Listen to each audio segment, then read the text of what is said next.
It's 2:10 in the morning. The 1986 24 Hours of Le Mans is still alive. Most of the spectators are asleep in tents, unaware that history is only seconds away from changing forever. On the 6-kilometer Mulsanne Straight, one Porsche 962C tears through the darkness at more than 260 kilometers per hour. Its headlights slice through the night. The engine is screaming at full throttle. Then, something happens. The brake lights flash. 4 black tire marks appear across the asphalt. The Porsche suddenly snaps left, smashes through the guardrail, launches into the air, strikes a telephone pole, flips upside down, and bursts into flames. It all happens in less than 5 seconds. The driver is dead before anyone can reach him. But what truly shocked investigators wasn't the crash itself. It was that nobody could explain why it happened. Was it a mechanical failure? Did something break inside the suspension? Did the gearbox lock? Or was there another reason hidden inside the wreckage? Months of investigation failed to produce one clear answer. Even today, nearly 4 decades later, the final seconds of Joe Gartner's life remain one of Le Mans' greatest unsolved mysteries.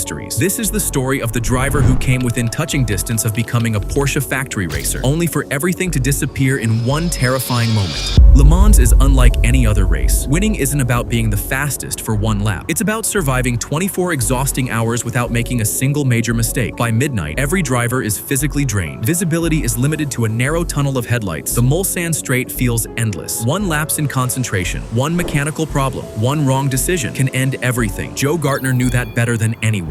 At 32 years old, the Austrian had already fought harder than most drivers ever would just to reach this level. Unlike many of his rivals, he hadn't been born into wealth. He hadn't grown up surrounded by famous racing names. Every opportunity had been earned the difficult way. And finally, 1986 felt like the season where everything was coming together. Earlier that year, Gartner had helped win the famous 12 Hours of Sebring, proving he could compete with the world's best endurance drivers. Inside the paddock, quiet conversations had already begun. Porsche was watching. A factory contract for the following season no longer seemed impossible. Le Mans wasn't just another race. It was his biggest audition. Few people realized it would also become his final one. The race began on the afternoon of May 31st. As expected, the factory Porsche team immediately established control near the front. Jaguar attempted to challenge them. Private teams looked for opportunities whenever the leaders encountered problems. Among them was Creamer Racing's Porsche. It wasn't considered one of the favorites. Starting 15th on the grid, simply reaching the finish would already be considered a respectable result. But endurance racing rewards patience. Hour after hour, faster cars retired. Mechanical failures eliminated several competitors. Others lost time in the pits. Meanwhile, Gartner and his teammates kept circulating with remarkable consistency. Without attracting much attention, they quietly climbed the order. 15th became 12th. 12th became 10th. Then 8th. Suddenly, a strong finish looked possible. Everything was going according to plan. Then came the driver change. Just after 2 o'clock in the morning, South African teammate Cyril van der Merwe handed the Porsche back to Gartner. Fresh behind the wheel, Gartner accelerated onto the circuit once again. Nobody in the pit lane had any reason to worry. The car had been running reliably. Radio communication reported nothing unusual. No warning lights. No obvious damage. Just another stint in one of the world's toughest races, or so everyone believed. Gartner approached one of the fastest sections of the Mulsanne Straight. Witnesses later remembered hearing the unmistakable sound of the Porsche reaching maximum speed. Everything appeared normal until the brake lights illuminated. Not gently, violently. 2 race marshals standing nearby immediately noticed it. Seconds later, the Porsche suddenly veered left. There was no gradual loss of control, no visible correction, no long slide. The car simply changed direction with terrifying speed. It smashed through the Armco barrier. The impact launched it airborne. The Porsche struck a telephone pole with enormous force before being thrown back toward the circuit. When it finally stopped, it was upside down. Fire quickly surrounded the wreckage. For nearby marshals, there was almost no time to react. They rushed toward the burning car carrying extinguishers, hoping the driver might still be alive. But the violence of the crash had already decided the outcome. Joe Gartner had suffered fatal neck injuries almost instantly. The fire was extinguished. The wreckage was secured. The race was neutralized while workers repaired nearly 100 meters of destroyed guardrail. Inside Creamer Racing's garage, silence. Only minutes earlier, they had been discussing strategy for the remaining 22 hours. Now, they were informing teammates that their friend would never return. Most spectators sleeping around the circuit wouldn't hear the news until sunrise. For them, the race had continued. For Gartner's team, everything had already ended.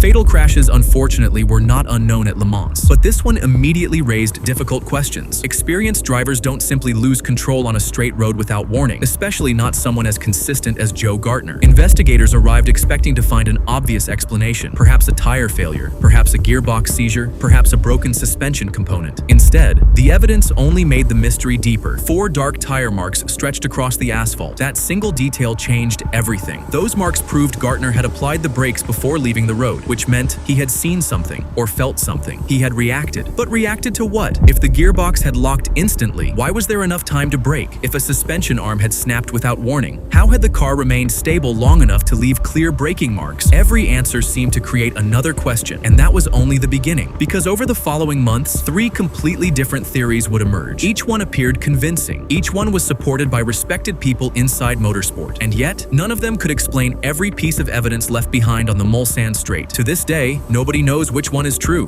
By the time investigators began searching for answers, one thing was already clear. Joe Gartner wasn't an inexperienced driver. In fact, he'd spent nearly half his life proving people wrong. Born in Vienna in 1954, Gartner didn't grow up with wealthy sponsors or a famous racing surname. While many future Formula One drivers came through expensive junior programs, Gartner worked as a mechanic, learning how race cars were built before he ever had the chance to race one. He even rebuilt his own Formula V car with his own hands. Every promotion through Formula Super V, Formula 3, and Formula 2 had to be earned the hard way. His breakthrough finally arrived in 1983 when he won the prestigious Pau Grand Prix. 1 year later, he reached Formula One with the small Italian Osella team. It wasn't a glamorous opportunity. Osella struggled financially and rarely had a car capable of competing with the frontrunners. Gartner's Formula One career lasted only a single season, but instead of walking away from racing, he reinvented himself. Sports car racing suited him perfectly. Behind the wheel of Porsche's legendary endurance machines, he became known as a calm, intelligent driver who rarely made mistakes over long distances. That reputation made what happened at Le Mans even harder to understand, because drivers like Joe Gartner didn't simply lose control for no reason. As investigators examined the wreckage, 3 major theories quickly emerged. The first blamed the gearbox. According to this theory, Gartner was shifting into top gear when something inside the transmission suddenly failed. A locked gearbox at more than 260 kilometers per hour could instantly unsettle the rear wheels, sending the Porsche violently sideways. At first, this seemed like the perfect explanation, until investigators looked at the tire marks. Those 4 braking marks suggested Gartner had enough time to react before the car left the road. If the gearbox had locked instantly, how had he managed to brake first? That contradiction created the second theory. Some believed the rear suspension had failed. Years later, Gartner's own teammate, Cyril van der Merwe, publicly stated that he believed a suspension component had broken. It sounded reasonable. A suspension failure at racing speed could explain why the Porsche suddenly changed direction. But once again, there was no conclusive evidence proving it. Then came the third theory. Some engineers suspected the problem wasn't mechanical at all. They wondered whether the Porsche had become aerodynamically unstable while accelerating over the uneven surface of the Mulsanne Straight. At extreme speeds, even a slight loss of aerodynamic balance can make a prototype incredibly difficult to control. Could that have been enough? Nobody could say for certain. 3 different explanations, 3 respected opinions, not one complete answer. Perhaps the strangest part of the investigation wasn't what investigators found. It was what they couldn't. The wrecked Porsche was heavily damaged, making it almost impossible to reconstruct exactly what had failed first. Then, another complication appeared. According to longtime Creamer racing manager Achim Stroth, French police impounded the wrecked car during the investigation. Months passed. No definitive report identified one clear cause. Instead of solving the mystery, the evidence slowly disappeared into history. Even today, historians continue debating what really happened on that dark stretch of road. Some still believe the gearbox failed. Others remained convinced it was the suspension. A few argue the answer was hidden somewhere inside the car's aerodynamics. The uncomfortable truth is this: nobody has ever been able to prove any of them. Nearly 40 years later, the final seconds of Joe Gartner's life remain one of endurance racing's greatest unanswered questions. Although investigators never discovered exactly why Gartner crashed, his death became part of a much larger conversation. Throughout the 1980s, Le Mans prototypes were becoming faster every single year. The Mulsanne Straight had turned into one of the fastest sections of racetrack anywhere on Earth. Cars regularly exceeded 380 kilometers per hour before braking. For many fans, that incredible speed was exactly what made Le Mans legendary. But for safety officials, it was becoming increasingly difficult to justify. Gartner's accident wasn't the only warning. Several serious crashes had already occurred on the Mulsanne over the previous decade. Eventually, the pressure became impossible to ignore. In 1990, 2 chicanes were added to the famous straight. For the first time in history, drivers could no longer spend nearly 6 uninterrupted kilometers at maximum speed. Some fans called it the end of an era. Others believed it had saved countless lives. Perhaps both were true. Joe Gartner never became Porsche's next factory driver. He never received the opportunity that seemed so close. Instead, his name became forever linked with one of Le Mans' greatest mysteries. Every motorsport fan has heard stories about crashes caused by driver error, mechanical failures, weather, or simple bad luck. Joe Gartner's accident doesn't fit neatly into any of those categories. The clues don't agree with one another. The eyewitnesses don't tell exactly the same story. And the evidence never produced the one thing investigators desperately wanted: a final answer. Maybe that's why his story still fascinates people nearly 4 decades later. One simple question has never been answered: what really happened to Joe Gartner on the Mulsanne Straight? Perhaps the truth disappeared with the wreckage. Or perhaps it's still waiting for someone to notice the one detail everyone else overlooked. And that is why, nearly 40 years later, the mystery of Joe Gartner still lives on.